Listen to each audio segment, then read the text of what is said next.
नमस्कार। आज सुनिए मुंशी प्रेमचंद की लिखी कहानी आंसुओं की होली।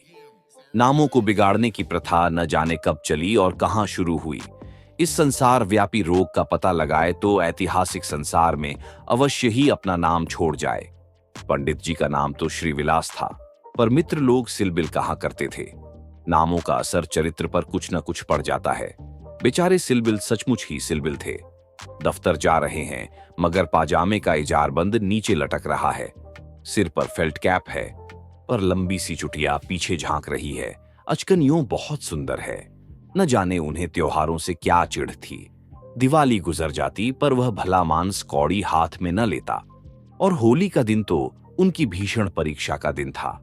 3 दिन वह घर से बाहर न निकलते। घर पर भी काले कपड़े पहने बैठे रहते थे। यार लोग टोह में रहते थे कि कहीं बचा फंस जाए, मगर घर में घुसकर तो फौजदारी नहीं की जाती। एक आधा बार फंसे भी, मगर घिघिया पुधिया कर बेदाग निकल गए। लेकिन अब की समस्या बहुत कठिन हो गई थी। शास्त्रों के अनुसार हम वर्ष तक ब्रह्मचर्य का पालन करने के बाद उन्होंने विवाह किया था। ब्रह्मचर्य के परिपक्व होने में जो थोड़ी बहुत कसर रही, वह 3 वर्ष के गौने की मुद्दत ने पूरी कर दी। यद्यपि स्त्री से कोई शंका न थी, तथापि वह औरतों को सिर चढ़ाने के हामी न थे। इस मामले में उन्हें अपना वही पुराना धुराना ढंग पसंद था। बीबी को जब कसकर डॉट दिया तो उसकी मजाल है कि रंग हाथ से छुए। विपत्ति यह थी कि ससुराल के लोग भी होली मनाने आने वाले थे। पुरानी मसल है, बहन अंदर तो भाई सिकंदर। इन सिकंदरों के आक्रमण से बचने का उन्हें कोई उपाय न सूझता था। मित्र लोग घर में न जा सकते थे, लेकिन सिकंदरों को कौन रोक सकता है। स्त्री ने आंख फाड़ कर कहा, अरे भैया, क्या सचमुच रंग न घर लाओगे? ये कैसी होली है बाबा? सिलबिल ने त्योरियां चढ़ाकर कहा, बस मैंने एक बार कह दिया और बात दोहराना मुझे पसंद नहीं। घर में रंग नहीं आएगा और न कोई छुएगा। मुझे कपड़ों पर लाल छींटे देखकर मछली आने लगती है। हमारे घर में ऐसी ही होली होती है। स्त्री ने सिर झुकाकर कहा, तो न लाना रंग संग। मुझे रंग लेकर क्या करना है? जब तुम ही रंग न छुओगे तो मैं कैसे छू सकती हूं? सिलबिल ने प्रसन्न होकर कहा, निस्संदेह यही साध्वी स्त्री का धर्म है। लेकिन भैया तो आने वाले हैं, वह क्यों मानेंगे? उनके लिए भी मैंने एक उपाय सोच लिया है। उसे सफल बनाना तुम्हारा काम है। मैं बीमार बन जाऊंगा, एक चादर ओढ़कर लेट रहूंगा। तुम कहना इन्हें ज्वर आ गया। बस चलो छुट्टी हुई। स्त्री ने आंख नचाकर कहा, आय नौज, कैसी बातें मुंह से निकालते हो? ज्वर जाए मुद्दई के घर, यहां आए तो मुंह झुलस दूं निगोड़े का। तो फिर दूसरा उपाय ही क्या है? तुम ऊपर वाली छोटी कोठरी में छिप रहना, मैं कह दूंगी। उन्होंने जो लाभ लिया है, बाहर निकलेंगे तो हवा लग जाएगी। पंडित जी खिल उठे, बस बस यही सबसे अच्छा। 1379 होली का दिन है। बाहर हाहाकार मचा हुआ है। पुराने जमाने में अबीर और गुलाल के सिवा और कोई रंग न खेला जाता था। अब नीले, हरे, काले सभी रंगों का मेल हो गया है और इस संगठन से बचना आदमी के लिए तो संभव नहीं। हां, देवता बचें। सिलबिल के दोनों साले मुहल्ले भर के मर्दों, औरतों, बच्चों और बूढ़ों का निशाना बने हुए थे। बाहर के दीवान खाने के फर्श, दीवारें, यहां तक की तस्वीरें भी रंग उठी थीं। घर में भी यही हाल था। मुहल्ले की ननदें भला कब मानने लगी थीं, पर नाला तक रंगीन हो गया था। बड़े साले ने पूछा, क्यों री चंपा, क्या सचमुच उनकी तबीयत अच्छी नहीं? खाना खाने भी ना आए?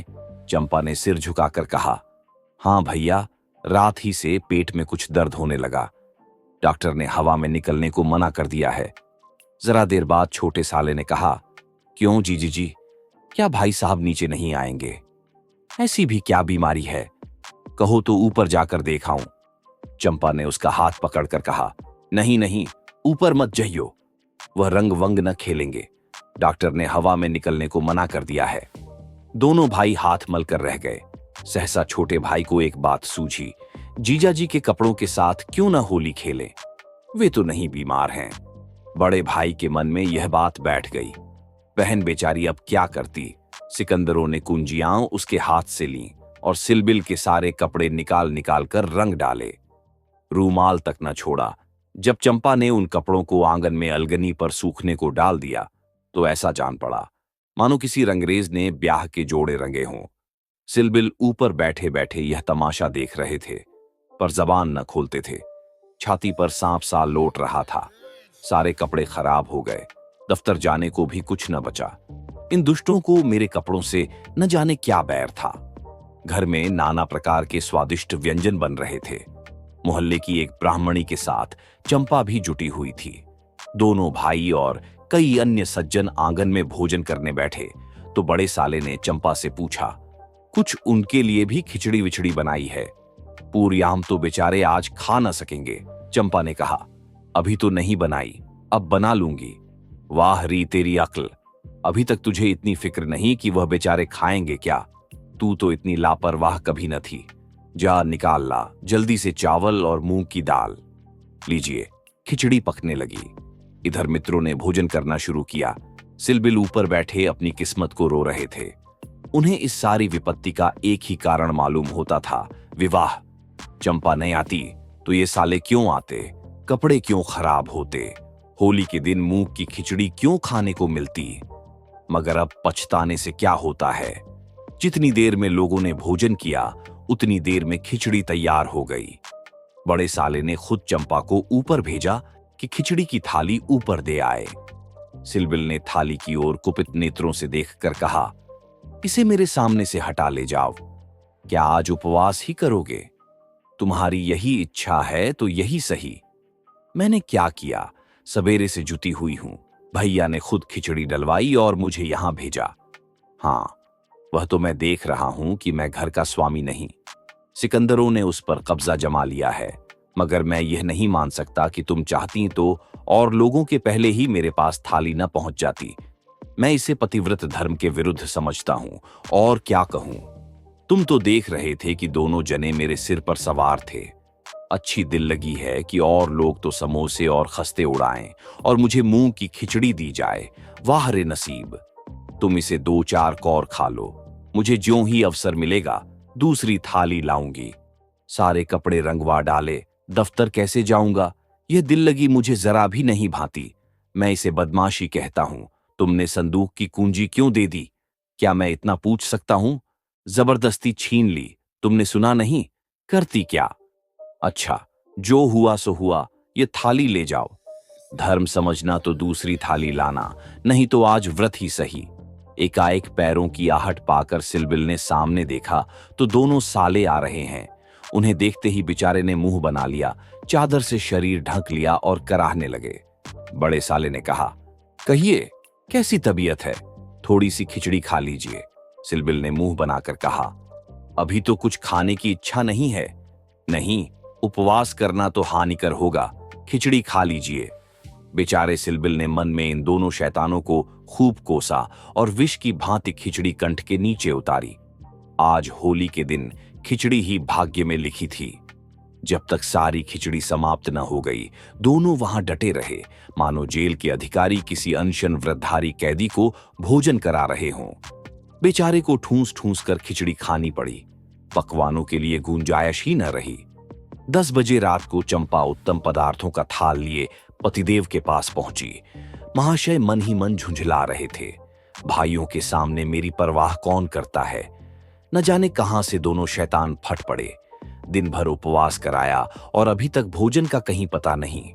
12 चंपा को थाल लाते देखकर कुछ अग्नि शांत हुई। बोले, अब तो बहुत सवेरा है, 1-2 घंटे बाद क्यों न आई? चंपा ने सामने थाली रखकर कहा, तुम तो न हारी ही मानते हो न जीती। अब आखिर ये 2 मेहमान आए हुए हैं, इनकी सेवा सत्कार न करूं तो भी तो काम नहीं चलता। तुम्ही को बुरा लगेगा। कौन रोज आएंगे? ईश्वर न करे कि रोज आए। यहां तो एक ही दिन में बधिया बैठ गई। थाल की सुगंधमयी तरबतर चीजें देखकर सहसा पंडित जी के मुखारविंद पर मुस्कान की लाली दौड़ गई। एक एक चीज खाते थे और चंपा को सराहते थे। सच कहता हूं चंपा, मैंने ऐसी चीजें कभी नहीं खाई थीं। हलवाई साला क्या बनाएगा? जी चाहता है कुछ इनाम दूं। तुम मुझे बना रहे हो? क्या करूं जैसा बनाना आता है? बना लाई। नहीं जी, सच कह रहा हूं, मेरी तो आत्मा तक तृप्त हो गई। आज मुझे झात हुआ कि भोजन का संबंध उधर से इतना नहीं जितना आत्मा से है। बतलाओ क्या इनाम दूं? जो मांगूं वह दोगे। दूंगा, जनेऊ की कसम खाकर कहता हूं। न दो तो मेरी बात जाए। कहता हूं भाई, अब कैसे कहूं? क्या लिखा पढ़ी कर दूं? अच्छा, तो मांगती हूं, मुझे अपने साथ होली खेलने दो। पंडित जी का रंग उड़ गया, आंखें फाड़कर बोले, होली खेलने दूं? मैं तो होली खेलता नहीं, कभी नहीं खेला। होली खेलना होता तो घर में छिपकर क्यों बैठता? और के साथ मत खेलो, लेकिन मेरे साथ तो खेलना ही पड़ेगा। यह मेरे नियम के विरुद्ध है। जिस चीज को अपने घर में उचित समझूं, उसे किस न्याय से घर के बाहर अनुचित समझूं? सोचो।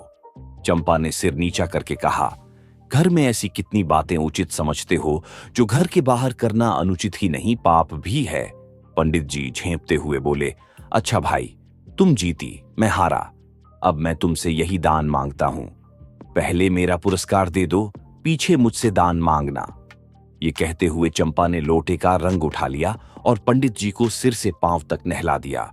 जब तक वह उठकर भागे, उसने मुट्ठी भर गुलाल लेकर सारे मुंह में पोत दिया। पंडित जी रोनी सूरत बनाकर बोले, अभी और कसर बाकी हो तो वह भी पूरी कर लो। मैं जानता था कि तुम मेरी आस्तीन का सांप बनोगी। अब और कुछ रंग बाकी नहीं रहा। चंपा ने पति के मुख की ओर देखा तो उस पर मनोवेदना का गहरा रंग झलक रहा था। पछताकर बोली, क्या तुम सचमुच बुरा मान गए हो? मैं तो समझती थी कि तुम केवल मुझे चिढ़ा रहे हो। श्रीविलास ने कांपते हुए स्वर में कहा, नहीं चंपा, मुझे बुरा नहीं लगा। हाँ, तुमने मुझे उस कर्तव्य की याद दिला दी जो मैं अपनी कायरता के कारण भुला बैठा था। वह सामने जो चित्र देख रही हो, मेरे परम मित्र मनहर नाथ का है, जो अब संसार में नहीं है। तुमसे क्या कहूं, कितना सरस, कितना भावुक, कितना साहसी आदमी था। देश की दशा देख देख कर उसका खून जलता रहता था। हम भी कोई उम्र होती है, पर वह उसी उम्र में अपने जीवन का मार्ग निश्चित कर चुका था। सेवा करने का अवसर पाकर वह इस तरह उसे पकड़ता था मानो संपत्ति हो। जन्म का विरागी था, वासना तो उसे छू ही न गई थी। हमारे और साथी सैर सपाटे करते थे, पर उसका मार्ग सबसे अलग था। सत्य के लिए प्राण देने को तैयार। कहीं अन्याय देखा और भवें तन गईं, कहीं पत्रों में अत्याचार की खबर देखी और चेहरा तमतमा उठा। ऐसा तो मैंने आदमी ही नहीं देखा। ईश्वर ने अकाल ही बुला लिया, नहीं तो वह मनुष्यों में रत्न होता। किसी मुसीबत के मारे का उद्धार करने को अपने प्राण हथेली पर लिए फिरता था। स्त्री जाति का इतना आदर और सम्मान कोई क्या करेगा? स्त्री उसके लिए पूजा और भक्ति की वस्तु थी। 5 वर्ष हुए, यही होली का दिन था। मैं भंग के नशे में चूर, रंग में सिर से पांव तक नहाया हुआ उसे गाना सुनने के लिए बुलाने गया तो देखा कि वह कपड़े पहने कहीं जाने को तैयार है। पूछा, कहां जा रहे हो? उसने मेरा हाथ पकड़कर कहा, तुम अच्छे वक्त पर आ गए, नहीं तो मुझे जाना पड़ता। एक अनाथ बुढ़िया मर गई है, कोई उसे कंधा देने वाला नहीं मिलता। कोई किसी मित्र से मिलने गया हुआ है, कोई नशे में चूर पड़ा हुआ है, कोई मित्रों की दावत कर रहा है, कोई महफिल सजाए बैठा है। कोई लाश को उठाने वाला नहीं। ब्राह्मण क्षत्रिय उस चमारिन की लाश कैसे छुएंगे? उनका तो धर्म भ्रष्ट होता है। कोई तैयार नहीं होता। बड़ी मुश्किल से 2 कहार मिले हैं। एक मैं हूं, चौथे आदमी की कमी थी, सो ईश्वर ने तुम्हें भेज दिया। चलो चलें। हाय, अगर मैं जानता कि यह प्यारे मनहर का आदेश है तो आज मेरी आत्मा को इतनी ग्लानि न होती। मेरे घर कई मित्र आए हुए थे, गाना हो रहा था। उस वक्त लाश उठाकर नदी जाना मुझे अप्रिय लगा। बोला, इस वक्त तो भाई मैं नहीं जा सकूंगा, घर पर मेहमान बैठे हुए हैं, मैं तुम्हें बुलाने आया था। मनहर ने मेरी ओर तिरस्कार के नेत्रों से देखकर कहा, अच्छी बात है, तुम जाओ, मैं और कोई साथी खोज लूंगा। मगर तुमसे मुझे ऐसी आशा नहीं थी। तुमने भी वही कहा जो तुमसे पहले औरों ने कहा था। कोई नई बात नहीं थी। अगर हम लोग अपने कर्तव्य को भूल न गए होते तो आज यह दशा ही क्यों होती? ऐसी होली को धिक्कार है। त्योहार, तमाशा देखने, अच्छी अच्छी चीजें खाने और अच्छे अच्छे कपड़े पहनने का नाम नहीं है। यह व्रत है, तप है। अपने भाइयों से प्रेम और सहानुभूति करना ही त्योहार का खास मतलब है। और कपड़े लाल करने के पहले खून को लाल कर लो। सफेद खून पर यह लाली शोभा नहीं देती। ये कहकर वह चला गया। मुझे उस वक्त यह फटकारें बहुत बुरी मालूम हुई। अगर मुझ में वह सेवा भाव न था तो उसे मुझे यूं धिक्कारने का कोई अधिकार न था। घर चला आया, पर वे बातें बराबर मेरे कानों में गूंजती रहीं। होली का सारा मजा बिगड़ गया। 1 महीने तक हम दोनों की मुलाकात न हुई। कॉलेज इम्तिहान की तैयारी के लिए बंद हो गया था, इसलिए कॉलेज में भी भेंट न होती थी। मुझे कुछ खबर नहीं, वह कब और कैसे बीमार पड़ा, कब अपने घर गया। सहसा एक दिन मुझे उसका एक पत्र मिला। हाय! उस पत्र को पढ़कर आज भी छाती फटने लगती है। श्री विलास एक क्षण तक गला रुक जाने के कारण बोल न सके। फिर बोले, किसी दिन तुम्हें फिर दिखाऊंगा। लिखा था, मुझसे आखिरी बार मिल जा, अब शायद इस जीवन में भेंट न हो। खत मेरे हाथ से छूट कर गिर पड़ा। उसका घर मेरठ के जिले में था। दूसरी गाड़ी जाने में आधा घंटे की कसर थी। तुरंत चल पड़ा, मगर उसके दर्शन न बदे थे। मेरे पहुंचने के पहले ही वह सिधार चुका था। चंपा, उसके बाद मैंने होली नहीं खेली, होली ही नहीं, और सभी त्योहार छोड़ दिए। ईश्वर ने शायद मुझे क्रिया की शक्ति नहीं दी। अब बहुत चाहता हूं कि कोई मुझसे सेवा का काम ले। खुद आगे नहीं बढ़ सकता, लेकिन पीछे चलने को तैयार हूं, पर मुझसे कोई काम लेने वाला भी नहीं।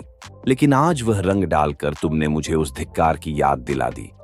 ईश्वर मुझे ऐसी शक्ति दे कि मैं मन में ही नहीं, कर्म में भी मनहर बनूं। ये कहते हुए श्री विलास ने तश्तरी से गुलाल निकाला और उसे चित्र पर छिड़क कर प्रणाम किया। आप सुन रहे थे मुंशी प्रेमचंद की लिखी कहानी आंसुओं की होली।